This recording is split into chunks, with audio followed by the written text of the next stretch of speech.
ሰበር ዜና ኢራን ከባህር ዳርቻው ከ600 ኪሎ ሜትር በላይ ርቀት ላይ የሚገኝ የአሜሪካን የባህር ኃይል መታ የጦር መርከቧ ሙሉ በሙሉ ከጥቃት ያዘች።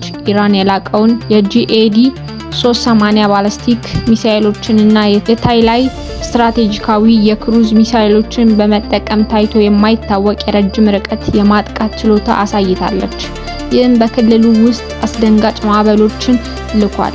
ቀደም ሲል የወጡ ዘገባዎች ኢራን የአሜሪካን የአውሮፕላን ተሸካሚ መርከብ መልሳ እንዳስወገደች ተናግረዋል። አሁን ኢራን በአሜሪካ አጥፊ መርከብ ላይ በተደረገ ትክክለኛ ጥቃት ግጭቱን የበለጠ አባብሳለች። ይህም በመከላከያ ስራዎች ላይ ያለውን ፍጥነት አጠናክራለች። የዩኤስኤስ አብርሃም ሊንከን የተባለው የአሜሪካ የአውሮፕላን ተሸካሚ መርከብ በአራት ገዳይ የክሩዝ ሚሳኤሎች ኢላማ ተደርጎበታል። ይህም ወደ ደቡብ ምስራቅ የህንድ ውቅያኖስ እንዲያፈገፍግ አስገድዶታል። በባህር ሰላጤው የሚገኙ የአሜሪካ ጦር ሰፈሮችም በተደጋጋሚ ተመተዋል። በኩዌት የሚገኘው አልሳሌም የሚገኘው የአሜሪካ የባህር ኃይል ጣቢያ ሙሉ በሙሉ ከእንቅስቃሴ ውጪ ነው። በባህሬን የሚገኘው የሳልማን ወደብ በድሮን ጥቃቶች ከባድ ጉዳት ደርሶበታል። እስካሁን ድረስ እነዚህ ጥቃቶች ከ560 በላይ የአሜሪካን ሞት አስከትለዋል። ይህም በቅርብ ጊዜ ታሪክ ውስጥ በክልሉ ውስጥ ለአሜሪካ ጦር ኃይሎች ከፍተኛ ጉዳት ካደረሱት አንዱ ነው። እስላማዊ አብዮታዊ ጥበቃ ኮርፕስ ኦፕሬሽን ትሩ ፕሮሚ 4ን ጀምሯል። በቀጥታ በኢራን መሬት ላይ የአሜሪካን እና የእስራኤልን ጥቃቶች በመበቀል የኢራንን ወታደራዊ ኃይል የአሜሪካን መርከቦች እና ሰፈሮችን ጨምሮ በርካታ ሚስጥራዊ ኢላማዎችን በተሳካ ሁኔታ መምታቱን በመግለጽ በቀዶ ጥገና ትክክለኛነት ወደ ጠላት ግዛት በጥልቀት መምታት እንደሚችል ያሳያል። ጂኤዲ 380 ሚሳኤል እስከ 2000 ኪሎ ሜትር የሚደርስ ርቀት አለው።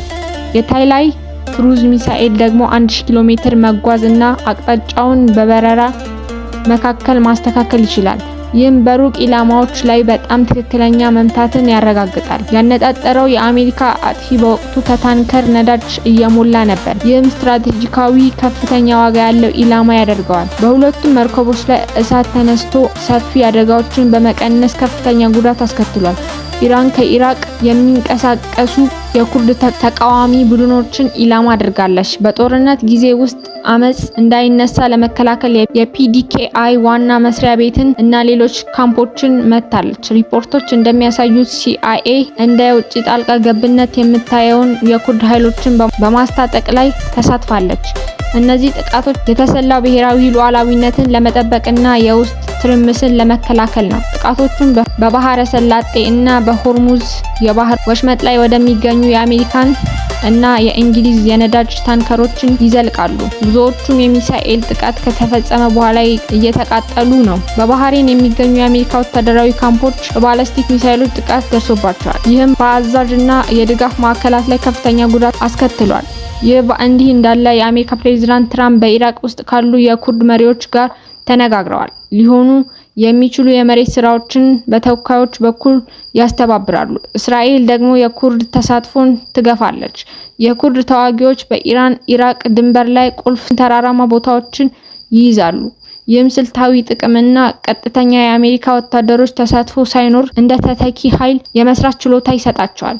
የኢራን ወታደራዊ እርምጃዎች መከላከያ ብቻ አይደሉም፣ ግልጽ መልእክት ይልካሉ።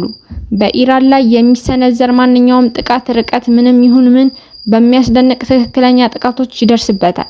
ቀጣይነት ያለው ጭማሪ ዓለምን አስደንግጧል እና ስለ አሜሪካ ኢራን ግንኙነት የወደፊት ሁኔታና ስለ መካከለኛው ምስራቅ መረጋጋት አስቸኳይ ጥያቄዎችን ያስነሳል። ይህ በባህር ኃይል ጦርነት ታሪካዊ ወቅት ነው።